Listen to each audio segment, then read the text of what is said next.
नमस्कार, अपना उत्तर प्रदेश लेकर मैं हूं आपके साथ संदीप निरंजन सरकार और रुक करते हैं खबरों का। इस वक्त की बड़ी खबर से आपको रूबरू करा दे। बिजनौर से आ रही है बिजली कर्मियों की लापरवाही। सामने आई है बीच सड़क पर लटके तार का नहीं किया गया समाधान। शिकायतों के बाद भी नहीं हो रही सुनवाई। मंदिर आने वाले श्रद्धालुओं पर बना रहता है खतरा। गन्ने के वाहनों में भी अटक रहा है तार।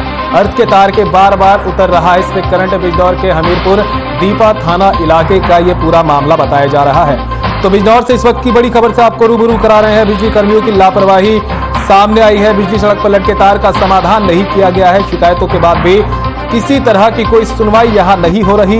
मंदिर और आने वाले श्रद्धालुओं पर खतरा यहां पर बना रहता है। गन्ने के वाहनों पर भी ये तार जो है टकरा रहे हैं। अर्थ के तार से बार बार उतर रहा है करंट।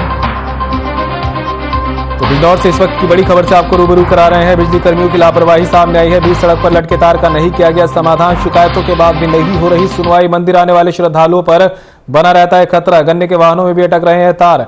अर्थ के तार से बार बार उतर रहा करंट। तस्वीर आपके सामने देख सकते हैं किस तरह से बिजली विभाग की बड़ी लापरवाही इसे कहेंगे कि जो है लटके हुए तारों को भी सही नहीं किया जा रहा और अर्थ के वजह से यहां पर तारों में बार बार करंट उतर रहा है। मंदिर आने वाले श्रद्धालुओं को भी काफी परेशानियों का सामना करना पड़ता है। तस्वीर देख रहे हैं किस तरह से तार लटका पड़ा है, साथ में ही मंदिर भी है।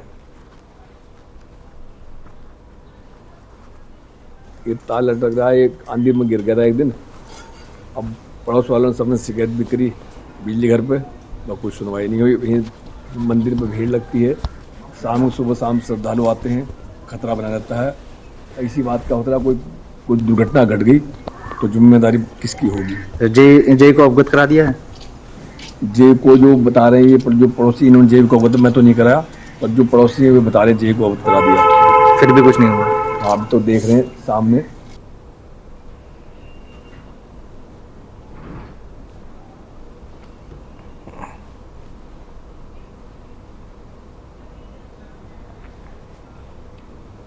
और मुख्यमंत्री आवास योजना के अंतर्गत करीब 427 करोड़ की लागत से निर्मित होने वाले आवासों के लाभार्थियों को पहली किस्त के रूप में 143 करोड़ रुपए की धनराशि ट्रांसफर की गई। जनपद बरेली के साल 2022-23 के 88 लाभार्थियों को 35.20 लाख की धनराशि और स्वीकृति पत्र प्रदान किया गया। कार्यक्रम में जिलाधिकारी शिवाकांत द्विवेदी, मुख्य विकास अधिकारी जग प्रवेश और परियोजना निदेशक ने हिस्सा लिया। प्रत्येक लाभार्थियों को आवास के लिए 1.20 लाख की धनराशि 3 किस्तों में 40,000, 70,000 और 10,000 प्रदान की जाती है। विकासखंड फरीदपुर के लाभार्थी विनोद कुमार को दिव्यांग होने की वजह से ट्राईसाइकिल भी यहां पर दी गई।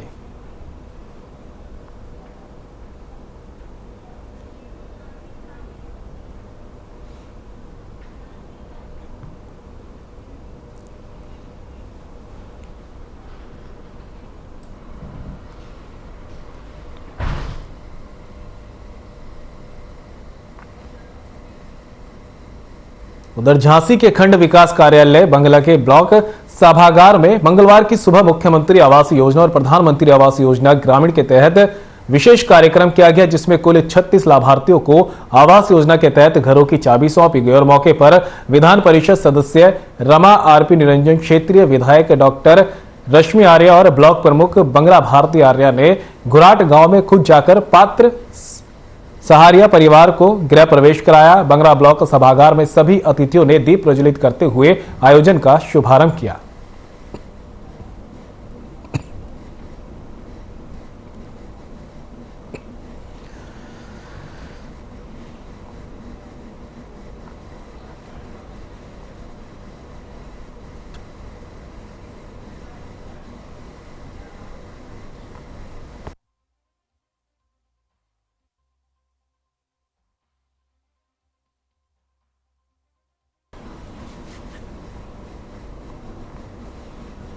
उधर बिजनौर के नूरपुर में अज्ञात चोरों ने इलेक्ट्रॉनिक की दुकान से इन्वर्टर, बैटरी सहित लाखों का सामान चोरी कर लिया। सूचना पाकर मौके पर पहुंची नूरपुर पुलिस ने जांच पड़ताल शुरू कर दी है। दुकान स्वामी राकेश कुमार के अनुसार वे रोजाना की तरह रविवार की शाम को दुकान बंद कर घर गए थे। सुबह जब उन्होंने आकर देखा तो दुकान के ताले गायब थे। दुकान खोलने पर पता चला कि चोर करीब 1 दर्जन छोटे बड़े बैटर और बैटरी, 5 बड़े बैटरी, 2 इन्वर्टर के अलावा 80 किलो पुरानी बैटरी सहित 2 लाख का सामान चोरी कर फरार हो गए। चोरी की सूचना मिलते ही थाना प्रभारी नीरज मौके पर पहुंचे और जांच में जुटे। हालांकि पुलिस अभी चोरी की घटना को फर्जी मानकर भी यहां चल रही है।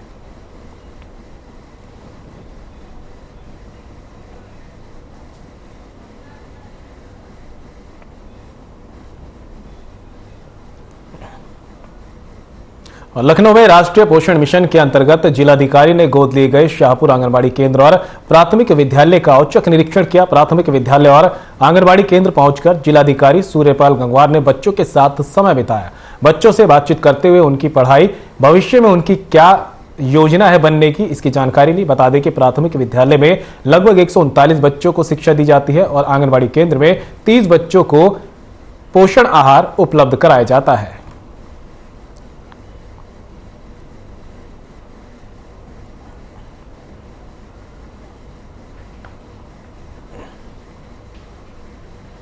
उधर आईजी लक्ष्मी सिंह सीतापुर दौरे पर रही। उन्होंने शहर कोतवाली और खैराबाद थाना और अन्य थानों का निरीक्षण किया। उन्होंने कोतवाली सीतापुर में कार्यप्रणाली की समीक्षा की। इस दौरान कुछ रजिस्टर भी चेक किए, साथ ही फीडबैक भी लिया गया। फीडबैक देने वाले व्यक्तियों से फोन पर भी बात की। वहीं निकाय चुनाव को लेकर सुरक्षा के बारे में भी निर्देश दिए और चर्चा की। आगे उन्होंने निकाय चुनाव में आने वाली चुनौतियों के बारे में आप कैसे कार्य करेंगे, इस विषय पर भी पूछताछ की और जो भी कार्य हो सिस्टमैटिक तरीके से हो और अच्छी कार्य योजना बनाई जाए।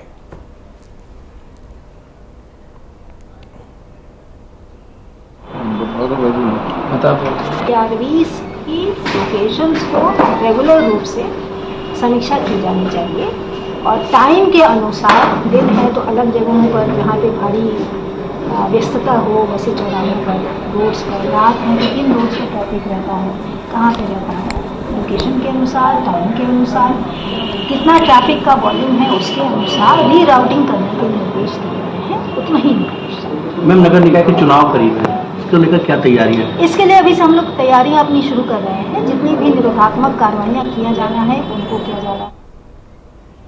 बिजनौर के नूरपुर ब्लॉक परिसर में भाकियू के सैकड़ों कार्यकर्ता किसानों की सैकड़ों समस्याओं को लेकर धरने पर बैठ गए। किसानों की मांगे कि आवारा पशु किसानों की फसलें तबाह और बर्बाद कर रहे हैं, उन्हें पकड़कर गौशाला में भिजवाया जाए। साथ ही ब्लॉक अध्यक्ष नरेश कुमार उत्तम ने बताया कि नूरपुर ब्लॉक की ओर से आरसीसी की सड़कें बनी थी, वो खत्म हो चुकी है। मुख्यमंत्री ने जो आदेश दिए थे आवारा पशु को गौशाला भिजवाने को लेकर, इसलिए आज वे महापंचायत का आयोजन उन्होंने किया। ब्लॉक नूरपुर में जो अधिकारी है वे निष्क्रिय अधिकारी है। किसानों का कहना है कि हर गांव में आवारा पशु किसानों की फसलों को तबाह कर रहे हैं, उन्हें यहां से पकड़वाकर ही घर जाएंगे। किसानों का कहना है कि जब तक उनकी समस्याओं का समाधान नहीं होता तब तक ये धरना खत्म नहीं होगा। बहुत बड़ा घोटाला है। अभी 3 साल पहले जो सड़कें बनी थी आरसीसी, वो खत्म हो गई और मुख्यमंत्री द्वारा जो ऑर्डर दिए गए थे कि जो कोई आवारा पशु है उनको पकड़कर गौशाला में बंद करें या कहीं भी करें, उसके लिए आज हमने यहाँ महापंचायत का आयोजन किया है। और इस ब्लॉक के अंदर जितने भी अधिकारी हैं सब निष्क्रिय अधिकारी हैं। वीडियो इनके जो सेक्रेटरी हैं, इन्हें गांव के अंदर एक प्रधान के अलावा दूसरा व्यक्ति नहीं जाना। उधर अखिल भारतीय प्राथमिक शिक्षक संघ के आह्वान पर पुरानी पेंशन बहाल करने और अन्य 4 सूत्रीय मांगों को लेकर इको गार्डन पार्क लखनऊ में हजारों शिक्षक शिक्षिकाओं ने धरना प्रदर्शन किया। शिक्षकों ने प्रधानमंत्री और उत्तर प्रदेश सरकार के नाम ज्ञापन सौंपा। धरने की अध्यक्षता करते हुए प्रांतीय अध्यक्ष सुशील कुमार पांडे ने बताया कि आज यह धरना पुरानी पेंशन बहाली और शिक्षा मित्र शिक्षाकर्मी को नियोजित कर कई नामों का नियमितीकरण सुनिश्चित किया जाए।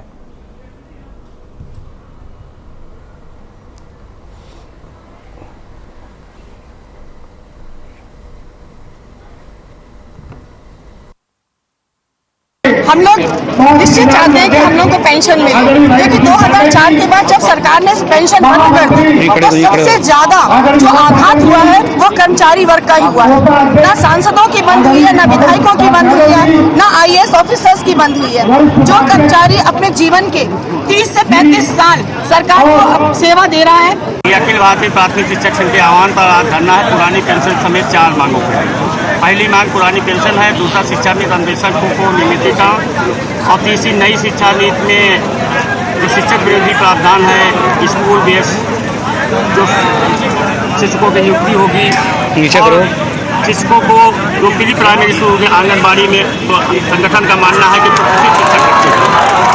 और चौथा 7वें वेतनमान की अभी यहाँ भत्ते भी नहीं मिले हैं और देश के विभिन्न राज्यों में नहीं मिल रहा 7वां वेतनमान उन्हें भी लागू किया जाए। मांग को लेकर के हम लोग धरना पे हैं क्योंकि ये हमारी मूलभूत आवश्यकता है। हमारे बच्चों की पढ़ाई है, बुढ़ापे में दवाई है, बेटी की विदाई है और तमाम हमारी जो सारी समस्याएं हैं, जीवन भर हम लोग सर्विस करके और जब अंत समय में हम लोगों की दवाई की आवश्यकता होगी, हमारे बच्चों की पढ़ाई की आवश्यकता होगी, हमारी बेटी की विदाई की आवश्यकता होगी, उस वक्त हम लोग समाज में हम लोगों का क्या स्थान होगा। इन्हीं सब मांगों के लिए हम सरकार से निवेदन करने आए हैं अखिल भारतीय प्राथमिक शिक्षक संघ के बैनर तले कि हमारे कर्मचारियों को, शिक्षकों को पुरानी पेंशन। खबर बिजनौर से है, जहां अमानगढ़ टाइगर रिजर्व केहरीपुर वन परिसर में विधानसभा बड़ापुर के विधायक सुशांत सिंह की ओर से अमानगढ़ टाइगर रिजर्व में जंगल सफारी का शुभारंभ किया गया। उन्होंने इस अवसर पर पर्यटक पंजीकरण कक्ष और कैंटीन कम टिकट घर का फीता काट कर शुभारंभ किया। विधायक सुशांत सिंह ने जंगल सफारी जिप्सी को हरी झंडी दिखाकर रवाना किया। बता दें कि अब Amangarh tiger reserve new Jim Corbett के रूप में जाना जाएगा। जंगल सफारी प्रारंभ होने से क्षेत्र का विकास होगा और इको पर्यटन को बढ़ावा मिलेगा। अमानगढ़ वन क्षेत्र में जंगल सफारी प्रारंभ होने से रामनगर की तरह यहां का विकास होगा। जिम कॉर्बेट में देश विदेश के पर्यटक आते हैं, ऐसे ही यहां भी उनका आगमन होगा, क्षेत्र का विकास होगा, यहां होटल रिसोर्ट आदि खुलेंगे, जनपद की आर्थिक उन्नति होगी। अन्य प्रकार की आकर्षक चीजें हैं रहेंगी। ये पहला है, इसमें अभी 3 और होंगे जहाँ तक बात चल रही है कि बढ़ापुर, साहूवाला, कोरिया भी अगर इसमें सम्मिलित होकर के न्यू जिम कॉर्बेट टाइप का एक बनाया जाए तो इतनी प्राकृतिक सुंदरता है बढ़ापुर विधानसभा में कि हर शहर का व्यक्ति जिसको केवल कंक्रीट जंगल मिलते हैं, केवल सीमेंट के घरों में, कमरों में बंद रह करके जो अपना जीवन व्यथा कर रहा है, उसके लिए, उनके बच्चों के लिए, घूमने के लिए, टाइगर देखने के लिए ये ऐसा स्पॉट है जहाँ की पर square kilometres density of animals Jim Corbett से भी कई गुना ज़्यादा है। तो वहीं सोनभद्र में भगवान बिरसा मुंडा की जयंती जनजातीय गौरव दिवस पर वनाधिकार अधिनियम 2006 के अंतर्गत पट्टा वितरण और विकास परियोजनाओं का लोकार्पण और शिलान्यास किया गया। ये सौगात सीएम योगी आदित्यनाथ ने सोनभद्र को दी। वंदे वंदे जय जोहार। जनजातीय गौरव दिवस के आज के इस कार्यक्रम में प्रदेश के 13 जनपदों के वनाधिकार पट्टे वितरण के आज के इस कार्यक्रम में प्रदेश सरकार में समाज कल्याण विभाग के मंत्री श्री असीम अरुण जी, विभाग के राज्य मंत्री श्री संजीव कुमार गौड़ जी, लोकप्रिय सांसद श्री पकौड़ी लाल जी, राज्यसभा के माननीय सांसद श्री राम सकल जी, मान्य विधायकगण श्री भूपेश चौबे जी, अनिल कुमार मौर्य जी, राम दुलार जी, विधान परिषद सदस्य श्री विनीत सिंह जी, आज के इस कार्यक्रम में उपस्थित जिला पंचायत की अध्यक्ष श्रीमती राधिका पटेल जी, सेवा समर्पण संस्थान के अध्यक्ष श्री SN राय जी, सेवा कुंज आश्रम के अध्यक्ष श्री राम पाठक जी, उत्तर प्रदेश अनुसूचित जनजाति मोर्चा के अध्यक्ष डॉक्टर संजय गौड़ जी, जनजाति सुरक्षा मंच के राष्ट्रीय सदस्य श्री कृपा शंकर भगत जी, मनीराम पाल जी और आज के इस कार्यक्रम में उपस्थित प्रदेश भर से आए हुए मेरे सभी जनजातीय भाइयों बहनों, मैं सबसे पहले पूरे प्रदेश वासियों की ओर से देश की स्वाधीनता आंदोलन में जनजातीय समुदाय का प्रतिनिधित्व करके विदेशी हुकूमत की जड़ों को उखाड़ने वाले भगवान बिरसा मुंडा को उनकी पावन जयंती पर नमन करते हुए आप सबको जनजातीय गौरव दिवस की हृदय से बधाई देता हूं। यह दिवस आप सबके जीवन में उत्साह और उमंग का माहौल पैदा करे, इसके लिए अपनी शुभकामनाएं भी आप सबके प्रति देने के लिए आज मैं विशेष रूप से इस जनपद में आया हूं। भाइयों बहनों, आज यहां पर आपने देखा होगा कि हम लोगों ने कुछ लाभार्थियों को, जनजातीय समुदाय के कुछ सदस्यों को वनाधिकार के पट्टे उन्हें उपलब्ध कराए हैं और इसके साथ ही जनजातीय समुदाय के विकास से जुड़ी हुई सैकड़ों करोड़ की परियोजनाओं का लोकार्पण और शिलान्यास का कार्यक्रम भी आज यहां पर संपन्न हुआ है। भाइयों बहनों, जनपद सोनभद्र हमारे लिए बहुत महत्वपूर्ण जनपद है। जैसा कि यहां पर बताया गया कि इस जनपद में 13 जनजातियां निवास करती हैं, जिनमें प्रदेश के अंदर 15 जो जाति अनुसूचित जाति की श्रेणी में सूचीबद्ध हैं, उनमें थारू, बुक्सा, गौड़, खरवार, सहरिया, परैया, बेगा, पनिका, अगरिया, पटारी, चेरो, भूइया, यानी ये सभी जनजातियां, और मेरा मानना है कि देश के अंदर किसी एक जनपद में इतनी जनजातियां निवास करती हैं तो वह जनपद है सोनभद्र जनपद। सोनभद्र जनपद को यह गौरव हासिल है कि मानव जाति के उद्गम के साथ, जिन्होंने मानव जाति के उद्गम के साथ, इस सृष्टि की रचना के साथ जिन लोगों ने इस प्रक्रिया के साथ जुड़ करके अपने आप को प्रकृति के चुनौती और संघर्षों से जूझते हुए भी अपने अस्तित्व को बनाए रखा है, उनमें से है सोनभद्र जनपद। और इसलिए जनजातीय गौरव दिवस उन सब के लिए अत्यंत महत्वपूर्ण है। भाइयों बहनों, जब मैं यहां पर आज आया हूं भगवान बिरसा मुंडा की पावन जयंती के इस कार्यक्रम के साथ, तो मुझे बताते हुए प्रसन्नता है कि महारानी दुर्गावती जी के नाम पर बांदा के मेडिकल कॉलेज का नामकरण भी हमारी सरकार ने किया और आज वहां का मेडिकल कॉलेज महारानी दुर्गावती जी के नाम पर जाना जाता है। हम सब आभारी हैं प्रधानमंत्री मोदी जी के, जिन्होंने 15 नवंबर की तिथि को जनजातीय गौरव दिवस के रूप में देश को देकर के अपने अतीत की गौरवशाली परंपरा के साथ जुड़ने का हम सबको एक अवसर दिया है।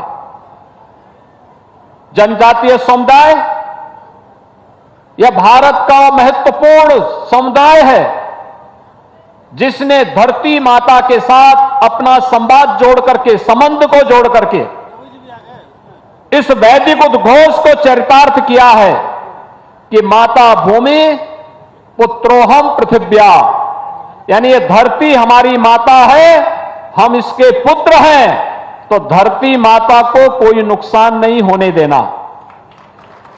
हमारा जनजातीय समुदाय इन वनों का रक्षक भी है, इनका संरक्षक भी है और इनको हर प्रकार से अभिवृद्धि करने में वह योगदान देता रहा है। हजारों वर्षों से इस प्रक्रिया का हिस्सा बना रहा है।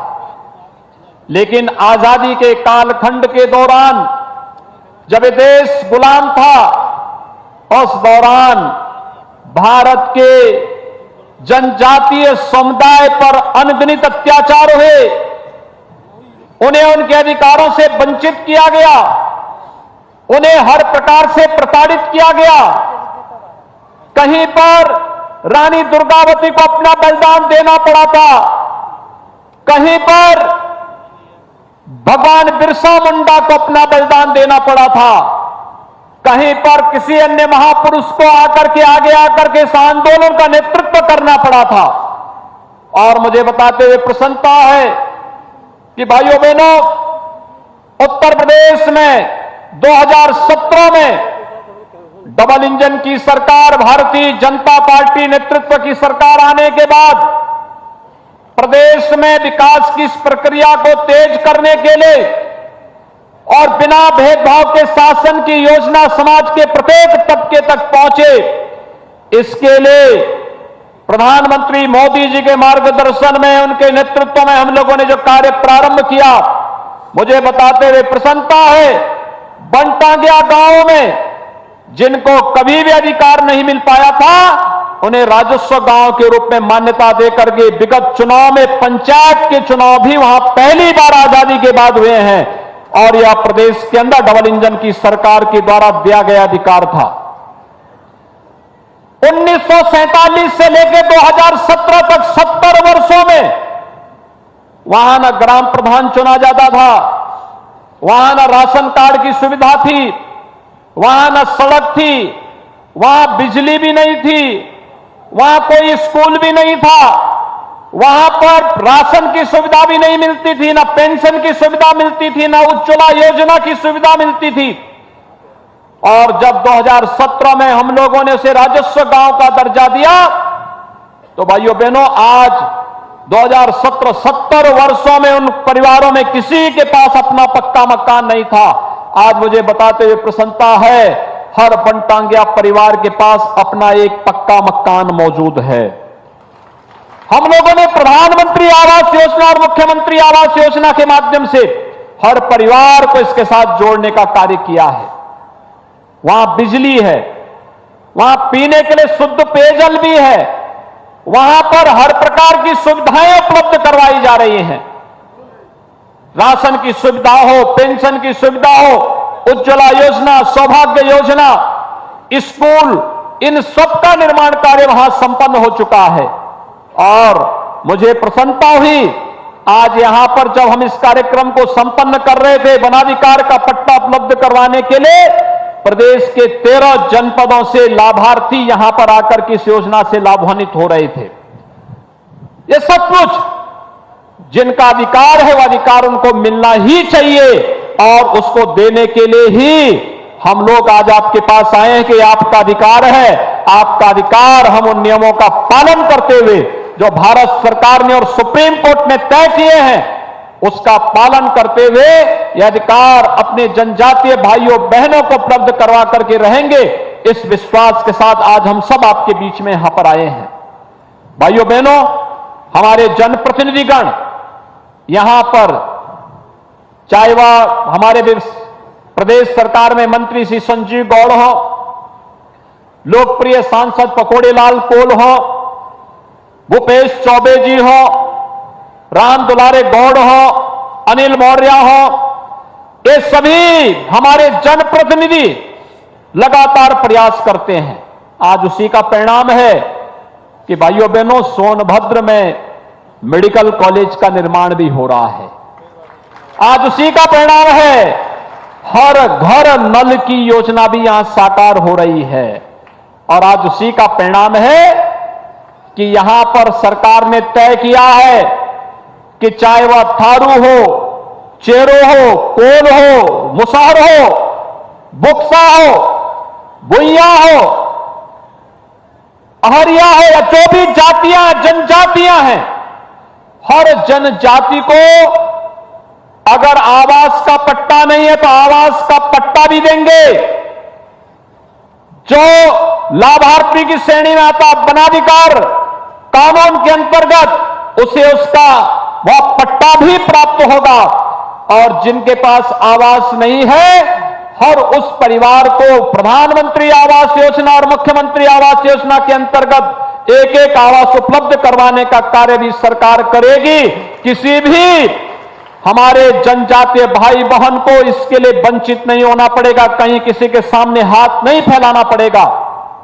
सरकार उसके लिए पूरी प्रतिबद्धता के साथ, पूरी ईमानदारी के साथ केंद्र और राज्य सरकार की हर योजना का लाभ उन लोगों तक पहुंचाने का कार्य करेगी। आज इस बात का आश्वासन देने के लिए ही मैं आपके बीच में यहां पर उपस्थित हुआ हूं। भाइयों बहनों, आज आपके यहां बिजली पहुंचाई जा रही है। जहां पर बिजली पहुंचाने में, बिजली की लाइन ले जाने में दिक्कतें थी, वहां पर सोलर पैनल उपलब्ध करवाए गए हैं। हर प्रकार की सुविधाओं से अच्छी कनेक्टिविटी दी जा रही है। और यह भी व्यवस्था की जा रही है कि सड़क निर्माण के लिए बहुत सारी जगह एनओसी न मिलने के कारण कार्य नहीं हो पाता था।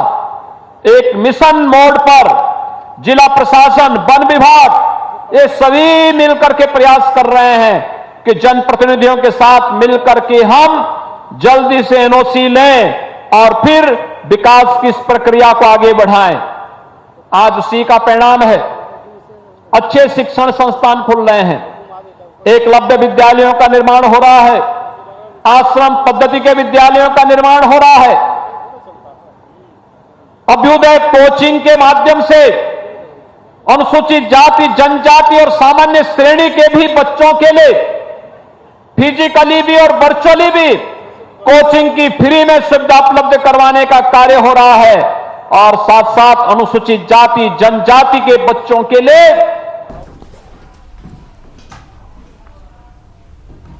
और फिलहाल इस बुलेटिन में मेरे साथ इतना ही। मुझे दीजिए इजाजत। नमस्कार।